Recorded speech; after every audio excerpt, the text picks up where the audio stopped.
Bismillahirrahmanirrahim. Assalamualaikum warahmatullahi wabarakatuh. Perkenalkan, nama saya Sa'diyah dengan NIM 2314010017. Saya berasal dari kelas 4 PAIA. Pada video kali ini saya akan menjelaskan mengenai Quran Surah An-Naml ayat 17-19. Pertama, saya akan membacakan lafaz dan arti perkataannya. A'udzu billahi minasyaitonir rajim. Bismillahirrahmanirrahim. وحشر لسليمان جنوده من الجن والإنس والطير فهم يوزعون. Arti perkata dari Quran Surah An-Naml ayat 17 yaitu وحشر لسليمان, dan dikumpulkan untuk Sulaiman, junuduhu minal jinni, bala tentaranya dari jin, wal insi wat tayri, dan manusia dan burung, fahum yuzaun, maka mereka dibagi-bagi. Lalu mereka dibagi-bagi. Bismillahirrahmanirrahim. Hatta idza atau ala wadin nam qalat namlatu ya ayyuhan namlu udkhulu masakinakum la yahtimannakum Sulaimanu wa junuduhu wa hum la yash'urun. Arti perkata dari Quran Surah An-Naml ayat 18 yaitu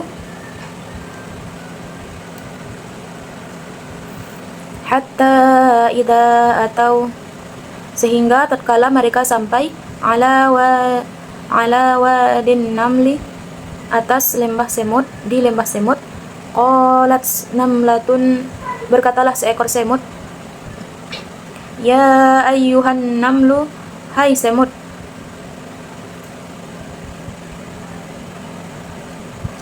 ya ayyuhan namlu dukhulu, hai semut masuklah, masakinakum la yahtimannakum,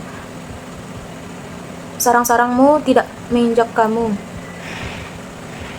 Sulaimanu wa junudahu, Sulaiman dan bala tentaranya, wahum la yash'urun, sedang mereka tidak menyadari.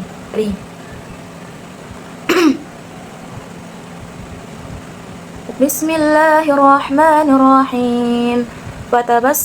Fatabassama dhahikan min qawliha wa qala rabbi awzi'ni an ashkura ni'mataka allati an'amta alayya wa ala walidayya wa an a'mala salihan tardahu wa salihan Bismillahirrahmanirrahim. Fatabassama dhahikan min qawliha wa qala rabbi awzi'ni an ashkura ni'mataka allati an'amta alayya wa ala walidayya wa an a'mala salihan tardahu wa adkhilni bi rahmatika fi ibadika salihin.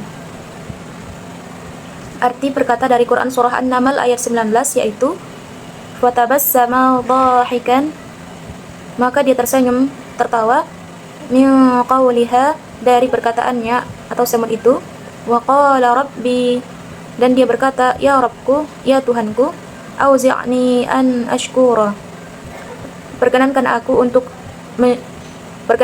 untuk aku mensyukuri ni'mataka allati, nikmatmu yang an'amta alayya, nikmatmu yang engkau anugerahkan atasku, wa ala walidayya, dan atas kedua orang tuaku, wa an a'mala salihan, dan untuk beramal saleh, tardahu, wa adkhilni, engkau meridainya dan masukkanlah aku, bi rahmatika fi ibadika, dengan rahmatmu dalam hamba-hambamu, birahmatika fi, dengan rahmatmu dalam ibadika salihin, hamba-hambamu orang-orang yang saleh. Shadaqallahul azim. Selanjutnya, penafsiran dari Quran Surah An-Naml ayat 17-19. Pertama, penafsiran dari Quran Surah An-Naml ayat 17 yang merujuk pada kitab tafsir Al-Wajiz karya Syekh Profesor Dr. Wahbah Az-Zuhaili. Dan dihimpunkan untuk Sulaiman tentara dari bangsa jin, manusia dan burung. Mereka itu diatur dengan tertib dalam barisan. Kemudian mereka diberi minum. Komandan perangnya itu yang mewakili setiap barisan yang paling baik dari pembagian bermakna menahan atau mencegah.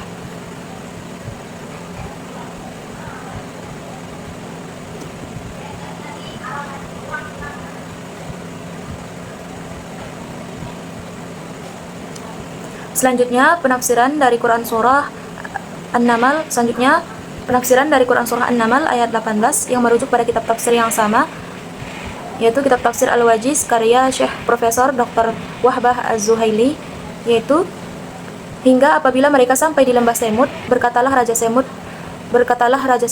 ketika dia melihat Sulaiman dan bala tentara, "Hai Semud-Semud, masuklah ke dalam sarang-sarangmu, agar kamu tidak diinjak oleh Sulaiman dan tentaranya, sehingga kalian bisa mati terinjak, sedangkan mereka tidak menyadari juga. Sedangkan mereka tidak menyadari juga, tidak mengetahui kalian. Raja Semud telah memperingatkan sebelum mereka melakukannya." Selanjutnya, penafsiran dari Quran Surah An-Naml ayat Selanjutnya, penafsiran dari Quran Surah An-Naml ayat 19 yang merujuk pada kitab tafsir yang sama dan pengarang yang sama, yaitu, maka Sulaiman tersenyum dengan tertawa karena mendengar perkataan Semud itu, karena takjub dengan pemahaman itu. Dan dia berdoa, "Ya Tuhanku, berilah aku ilham untuk tetap mensyukuri nikmat-Mu yang telah Engkau anugerahkan kepadaku dan kepada dua orang ibu bapakku, dan untuk mengerjakan amal soleh yang Engkau ridhoi, dan masukkanlah aku dengan rahmat-Mu ke dalam golongan hamba-hamba-Mu yang soleh." Selanjutnya, kesimpulan dari penafsiran Quran Surah An-Naml ayat 17-19, yaitu tentang kebesaran dan keajaiban yang diberikan Allah Subhanahu wa Ta'ala kepada Nabi Sulaiman, termasuk kemampuan memahami bahasa hewan dan keharmonisan antara manusia dan alam. Nabi Sulaiman juga menunjukkan sikap syukur dan rendah hati atas nikmat yang diberikan Allah Subhanahu wa Ta'ala, serta pentingnya bersyukur dan berbuat baik kepada orang tua.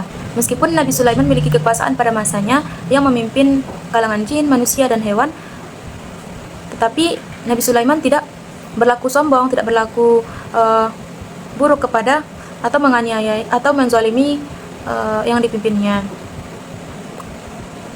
Jadi buktinya yaitu bisa kita pahami bahwa Nabi Sulaiman itu adalah pemimpin yang baik, yaitu seperti dalam Quran Surah An-Naml ayat 19, yaitu ketika Raja Semud memerintahkan kepada semut-semut lainnya untuk masuk ke sarang-sarang mereka. Nah, di situ pada ayat itu seperti dalam Quran Surah An-Naml ayat 18, yaitu ketika Raja Semud memerintahkan semut-semut lainnya untuk masuk ke sarang-sarang mereka agar tidak terinjak oleh rombongan bala tentara Nabi Sulaiman. Pada ayat An-Naml pada ayat selanjutnya, yaitu An-Naml ayat 19, maka Nabi Sulaiman tersenyum dengan tertawa karena mendengar perkataan Semud itu, karena takjub dengan pemahaman itu. Nah, jadi meskipun semut itu adalah makhluk yang kecil, tetapi Nabi Sulaiman justru takjub dengan yang dilakukan oleh Raja Semud, yang diucapkan oleh Raja Semud tersebut, atau yang disaksikan oleh Nabi Sulaiman tersebut. Nah, jadi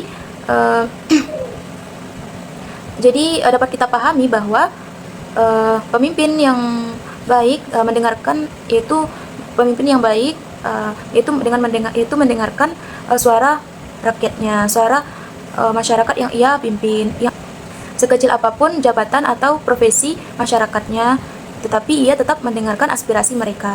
Adapun selanjutnya yaitu relevansi Quran Surah An-Naml ayat 17-19 dengan nilai-nilai pendidikan, yaitu relevansinya yang pertama yaitu yang pertama ada rasa syukur. Nah, pada ayat An-Naml pada ayat 19, di mana Nabi Sulaiman meminta agar dianugerahkan ilham untuk mensyukuri nikmat Allah, mengajarkan pentingnya bersyukur atas karunia yang telah diberikan. Nah, di situ terbukti rasa syukur dari Nabi Sulaiman. Selanjutnya, relevansi yang kedua yaitu toleransi dan kepekaan.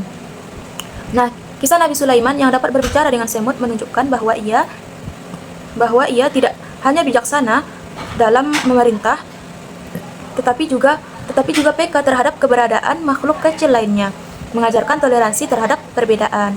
Nah, yang adapun relevansi yang ketiga yaitu kemampuan komunikasi. Adapun relevansi yang ketiga yaitu kemampuan komunikasi. Nabi Sulaiman yang dapat berkomunikasi dengan semut dan makhluk lain memberikan contoh pentingnya kemampuan komunikasi yang baik, termasuk kemampuan untuk memahami bahasa dan kebutuhan orang lain. Relevansi yang keempat yaitu penghargaan terhadap alam. Kisah semut juga menunjukkan penghargaan terhadap alam dan makhluk hidup lainnya, mengajarkan bahwa manusia harus hidup berdampingan secara harmonis dengan alam. Mungkin sekian penyampaian dari Ananda. Ananda mohon maaf apabila ada kesalahan. Subhanakallahumma wa bihamdika asyhadu an la ilaha illa anta astaghfiruka wa atubu ilaik.